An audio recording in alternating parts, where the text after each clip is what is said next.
I'm back with some videos today, tonight, whatever. Um, yeah, I just been doing nothing all day. Been meeting with friends, good times. But this is really just feelings on movies and sometimes. And to let you know, I was born in '93. So I'm not I'm not technically from the generation that watched a lot of Schwarzenegger and stuff, but I've always had a good respect for those movies as like a breath of fresh air versus what we get now. And it's not to take away for the things that are happening now in the movies, like, you know what I mean? Like, Marvel movies are still good. I'm never gonna say they aren't.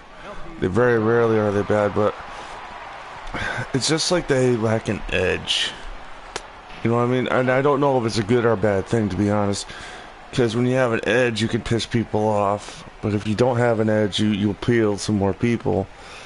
And it's like, you know, I mean, like, what I mean edge is that you can... It's just one of those weird things, right? Like, to me, an edge, characters, like, any character can have an edge. You just gotta know where it is. I mean... You know, like, it's kind of like a fine-tuned balancing act, but anyways, I saw some of the new Captain Marvel trailer. I haven't finished it because it's what, 10:30? I don't care. You know, it's one of those things, and I'm like, that looks really cool, but it doesn't look like it has it's like, I'll use another phrase. It may not be my taste, but it still looks really good. It's like, you know, you have this great meal and shit, but it's not particularly what you like, you know what I mean? But it's still good, like for example, I don't like fish, but if someone cooks a good fish meal and I try it and I like it, I'm not gonna say it's a bad meal. Like, you know what I mean? That would be kind of stupid. But there's also something I've noticed that is kind of really weird. And it's something with females in the action movies that it's just, I mean, it's just kind of weird. We have Black Widow in the Avengers, right? You know, I mean, they may have had trouble with certain things with that, but here's the thing: Black Widow, military trained, you know, like very down to earth, and you know, very much like she should have been the first one, to be honest with you. Nothing against Captain Marvel fans or anything like that. I actually think that they were picked in put in the best, the worst, the weirdest no-win scenario ever. Because, you know, again, Captain Marvel or Black Widow, you're having two Marvel Comics mainstays in there. So, yeah. But my thing is, why did they pick Captain Marvel?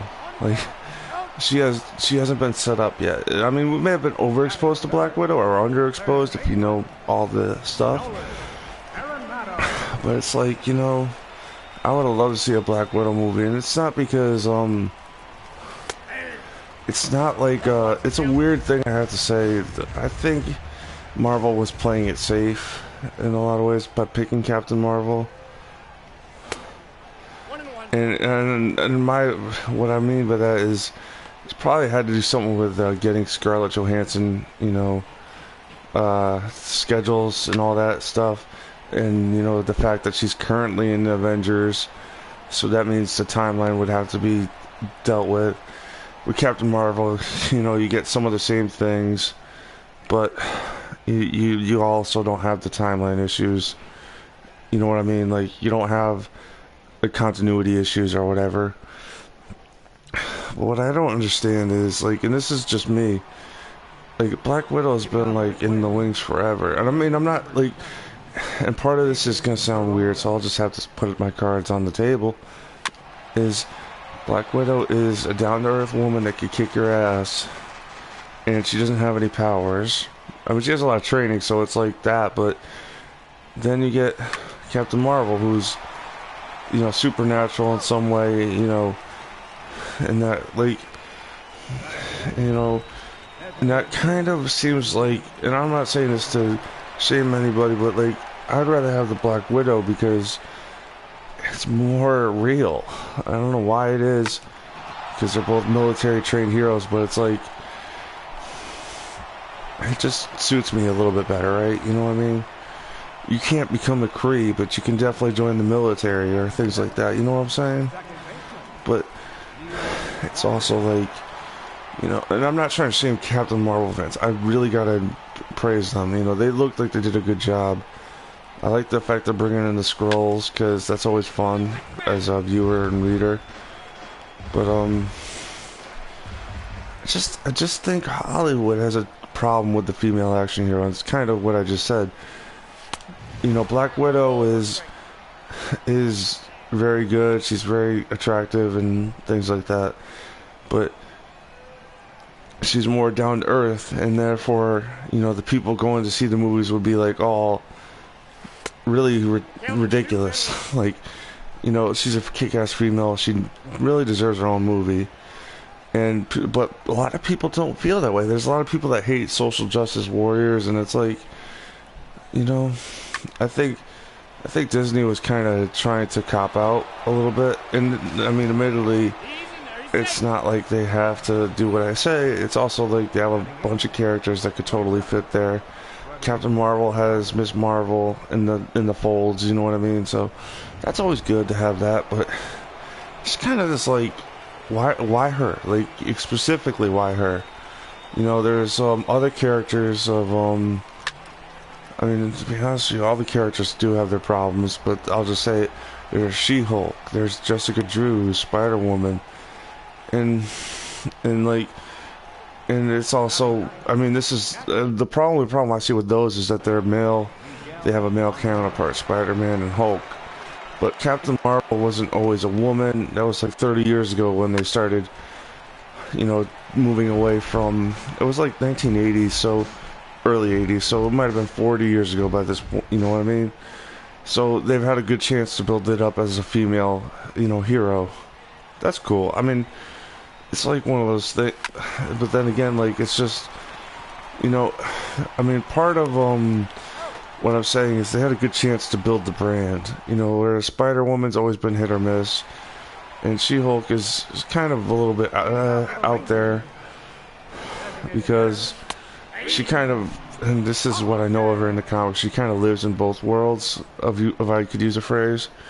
What I mean is that she lives with Daredevil on some level because she's a lawyer, and she's also an Avenger, and it's like, you get what the problem is with that. They're canceling all the Netflix shows, like, really, that bothers me, because that's more of what I like, you know, like, what I love the Punisher, and he's kind of like the ultimate edgelord character, but at the same time, he's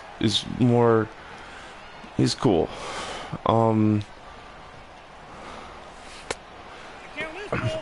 I think my problem with the Marvel movies is that they play really to the, you know, the conservative side of things. Not to say politically, but mostly just, what is it? You know, like, they don't take chances. What is the better term, you know?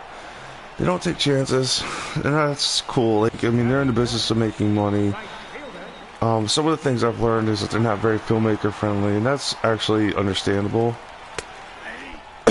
Because they have a lot of films. If you have a lot of films to line up, you gotta have a producer, somebody like Kevin Feige, taking everything in your control. So otherwise, you wind up with DC.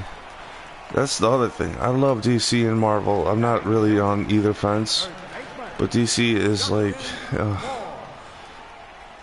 DC to me is like kind of, they grasp the wrong edge part. That's what I mean when I say edge is a hard thing to get right with characters, because not every character handles the same way, and it's very hard to fine-tune it in the end. Batman, for example, Batman, right? I love the Dark Knight, Batman Begins, and Dark Knight Rises, but that's, you can't take that onto every DC character. Superman doesn't really work that way. You know, it's very tricky to do that with Superman. Wonder Woman, I mean, why would you do that to her? Another part is the fine-tuning part. Like, Batman vs. Superman sucked ass. I mean, what I mean is, so like that's the example of not getting the tuning right. You may have a high powered engine, but you don't have everything there. You know? So, yeah, it's like DC doesn't get it. They're not gonna get it. Like with Marvel and Disney, it's a done deal at this point. What I mean is, like, when you see a DC movie, right? You know what to expect. You got a Marvel movie, right? You see consistency. You know, like, oh, this is Captain America. I know what Captain America is. DC, from top to bottom, you don't know what you're getting. And what I mean top to bottom, I mean top to bottom. Films being in the bottom and top being the executives, right? They are so jacked up from what I heard from multiple sources. I'll just say the Midnight's Edge is always helpful with that, with learning some of this stuff. I want to give a shout out to them because I think they do great work. They explain it in a way that makes sense. And if you like movies, watch their channel. You'll get a whole different spin, because they're not really into reviewing movies as much as from what I can tell. They're mostly just talking about the business of it. So that's why I like them. That's why I watch them. You know. But anyways, so they're talking about how DC keeps shaking up their top heads, and that's why every DC movie is utter crap. Like, because you know, one guy comes in, he's home run. Oh, he's good. He strikes out next time at the plate. They replace him. Like, what I mean is, you gotta have a quick hook, but that's too quick. You know, that's too quick. Yeah, whatever. It's like, you know, I mean, it's just like, whatever. You can't have that quick a hook with certain things. Like, hell, even in baseball, if you have a one-run game, guy gives up a solo shot, and the game is tied. It's like, do you go out and get the next pitcher that hasn't been as prepped as the guy that was on the mound? I mean, especially because the bases aren't loaded. No one's expecting, you know, like a great thing. You might as well just say, okay, pitch a little carefully, and then if you can't get this next guy out, we got to go to the next guy. You know, give it time, give the guy on the mound a chance, but, you know, don't let him get too far away. You can't just replace him, man. If it's the second inning, what are you gonna do? You know, like, that's kind of what I hate with DC. I'm mixing them up like an idiot. Like, and also, I think Marvel does a pretty good job of this, but I heard I don't really like this appraisal of Star Wars, which is also Disney owned and all that. I'll be honest with you. There's nothing wrong with political messages in a film, but there's subtext. When I watch the Star Wars movies, especially the recent ones, I could see why people hate them so much, and things like that, right? So there's that, and I agree with their message, but I'm also aware of, like, when you put your message out of subtext and you just make it the text of the movie, you're gonna piss a lot of people off. You know what I mean? It's like if you're making a big tentpole film, you don't put political things in there as the regular text. You gotta find a way to make it subtext. You know, you gotta have somebody look into it, but you can't just say, you know, this is it. And that'll piss, because you're dividing your audience. Like, that's a concept I think of a lot, is you run the risk of dividing an audience that just doesn't need to be divided. Like, especially like with action movies and things like that. Like, I'm not saying action movies should be right wing, left wing, or dumb. It's like one of those things where it's like people start putting in political messages and they don't have subtext, so therefore it just pisses people off. My example of subtext is like RoboCop, right? It's an action movie, it's very violent, but there's criticisms of Reaganism and all that stuff in there. But it's not the main focus of the movie. It's not like they don't make RoboCop the mayor of Detroit. Like, they don't give him all the power in the building. And that kind of is, it's kind of what I'm saying, like, in a way, like, I like Ray because that's a good representation, good starting point. but you can't make her not have a journey. And I'm not trying to say I hate her. I'll admit, great starting point. The Force Awakens was good, but you gotta have a point where it's like, we gotta develop her, give her some flaws. Like, to go back to RoboCop, he has Directive 4. He can't break that shit. You know? And I'll use that as probably the best example of, like, is that he comes around it. You know, it's like what I'm saying is that RoboCop has Directive 4, and it hurts him, and it impedes his duty of doing his job.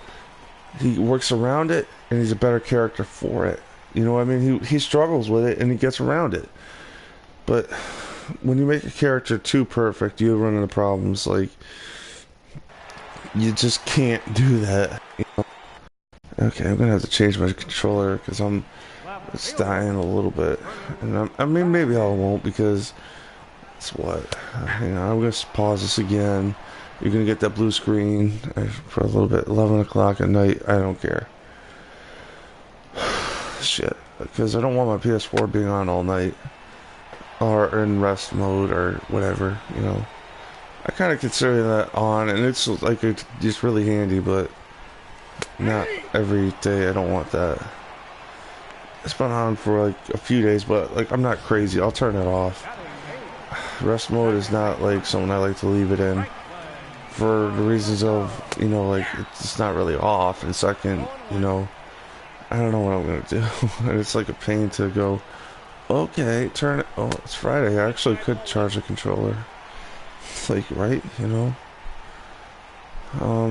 Should I? If anybody's watching this, I probably will do it, but should I do it? I don't know. The thing is, this is the good controller, so yeah, I'm just gonna do it. Let's fucking do it! You can't do it! Hang on, we're gonna get this thing all set up again.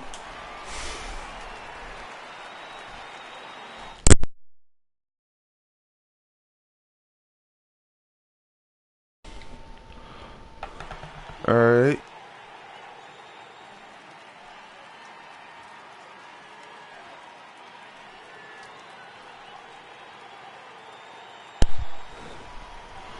I hate that shit so much. So yeah, this is a good game. It's like one of those weird pitcher's duels at the moment.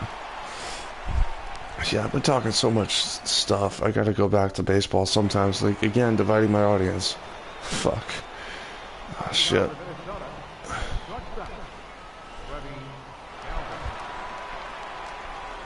Yeah, I don't know. Let's see what we got here. It's also like I kind of I may have doomed myself a little bit, because now I can't turn this shit off without fucking my controller charge stuff up. But oh well. That was actually, if it was the controller I'm using now, which can really only play baseball, I'd be pissed. You know? Because like one of those things where I'm just like, yeah, hell no. No. I don't know, man. My fucking whole thing is not working right. My Kindle's not working right. My phone is shit. Yeah, I just met with a friend today. That was fun. Yeah, I didn't see him in a few months, so I was like, I gotta meet with him. I'll be honest with you, I'm the person that will die on my friends until you know what I mean. I'll do whatever for them, but if they screw me, man, it is over. This guy was an asshole. I trusted him, and then he goes around spilling on one of my friend's secrets. It's like, yeah, I don't take it to that, you know. I don't know. I don't like cockroaches, but damn it, I tried everything.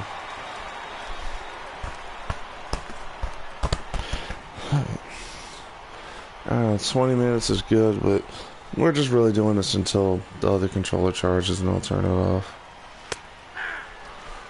Something like that. Alright. I got Milky Cabrera, who really shouldn't be in the outfield. He's more of a DH. but he's in right field. Got Austin Jackson in center, David Peralta in left, Jake Lamb at third, Galvis at short, Neil Walker at second, JT Realmuto at first, and Miguel Montero at the plate. Not at the plate, behind the plate. So for those of you who don't like me talking about it, I'll just show it right here. That's my lineup on the left.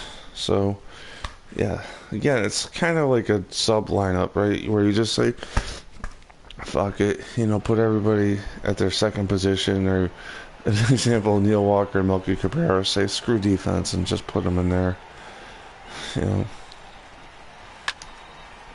I do like Neil Walker though in Melky Cabrera. At least if they're gonna play on the right side of the field, and that's not a huge that's almost like it's not like the NFL with their CTE denial, where it's like, oh yeah, you don't have to play defense if you play on the right side of the field. No. I mean, it's not like they're bad. It's just they're not good. But Real Muto is a catcher, so I mean that's whatever, right? He can play first. Alright. I want to get through this game because I don't want to don't like it because I have too many of my games right now that are, first inning. So actually, literally, if I finish this game and I'm still recording, I'm going over to the Angels, the Halos, because they're up shit creek so badly. They're in second place in the division. Just talking about my Halo franchise. The Angels, they're the Halos. Yeah, I know. Sorry, PlayStation. You should expect that. But they're like a good team. The problem is, the rest of the league is good, and they're not even in a wild card spot. It's one of those things where it's like this team has 85, I think, wins or whatever. It has enough to make the playoffs, but damn it, it's like everybody else in the league is good. Like George Springer got hurt, so that kind of killed him. Because I do fantasy drafts. Like this team is fantasy drafted, but it always sucks when your best guy that really kind of does your whole offense or is a huge asset to your offense gets hurt, and you spend 2 months trying to bring up guys and all that. You know what I mean? That's not cool. The weird thing is that team is so young. My Angels team is so young. It's impossible to really describe. I've got a lot of prospects. I got Dansby Swanson, Javi Baez, Willie Calhoun, and who else is young on that team? Jackie Bradley Jr. I think is on that team. And then I got Harrison Bader from the Cardinals. So you can see where this is becoming problematic. Marcell Ozuna's not that old. He's on that team. He's 27. It's one of those things when you have so many prospects that are guys that are good guys. George Springer's not that old. You eventually run into the holy shit, I have so many young players and only 9 positions to put them at.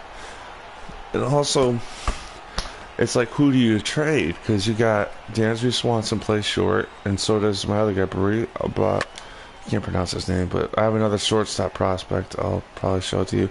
You got Javi Baez at second. He's good. You got Clint Frazier, Marcell Ozuna, and George Springer, Jackie Bradley Jr., and all them guys in the outfield.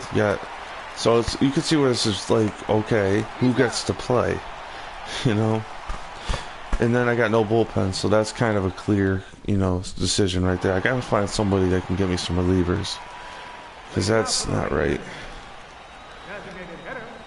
If I have to give up anybody, it'd have to be an outfielder. Get some prospects, get some pitchers. I like Clint Frazier and Bader because they're younger, but Ozuna's the better player. Ozuna's going to help me win now, but he might be traded in the off season. Because it's I'd rather sign them than. And also, this is tricky because I didn't trade them at the deadline, So I have the unfortunate option of getting stuck signing them to a deal, trading one of them, and then being like, oh my god. Because, again, I like Bader. I like Bader and Frazier because they're young, but I don't want to trade them. and that's kind of what the position I'm in. I would also trade Bradley Jr. too, because again, he's good, but that's kind of like not the situation I want to be in at the moment. Especially if I miss the playoffs, because then it's gonna be like, whoa. I do have some clear options of players I'm not going to re-sign for that team. One of them is Ryan Hannigan. He's not coming back. Kyle Farmer. I have so many catchers. I have 3 catchers, and that's... Well, I have more, but I'm talking about 3 guys that can be in the majors, you know, so... You know, it's like one of those things. Like, I like Manny Pena because he had actually good attributes. So... Yeah, that's always good to have. It's like one of those things where it's like Hannigan's straight up defense, he's not that great.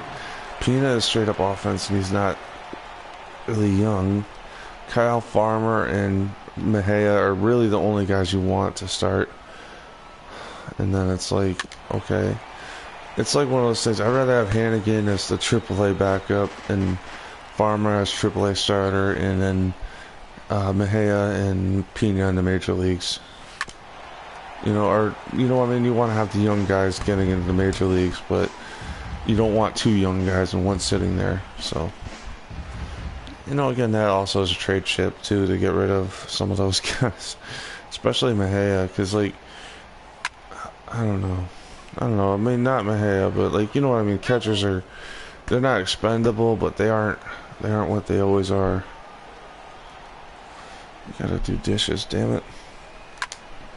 Shouldn't have started this. Yeah. I mean, I don't know. We might cap it at 30. We might cap it in an hour. I don't know. I'm just lost. Like, you know, dealing with stress and shit.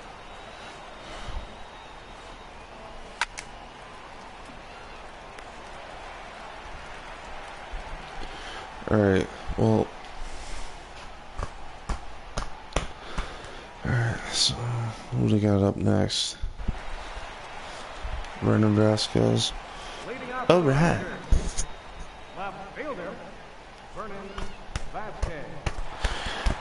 Alright, you know what? I gotta stop this. The longer it takes to upload to YouTube, I'm gonna hurl. Because YouTube will just take forever uploading this shit. Alright, time to stop it.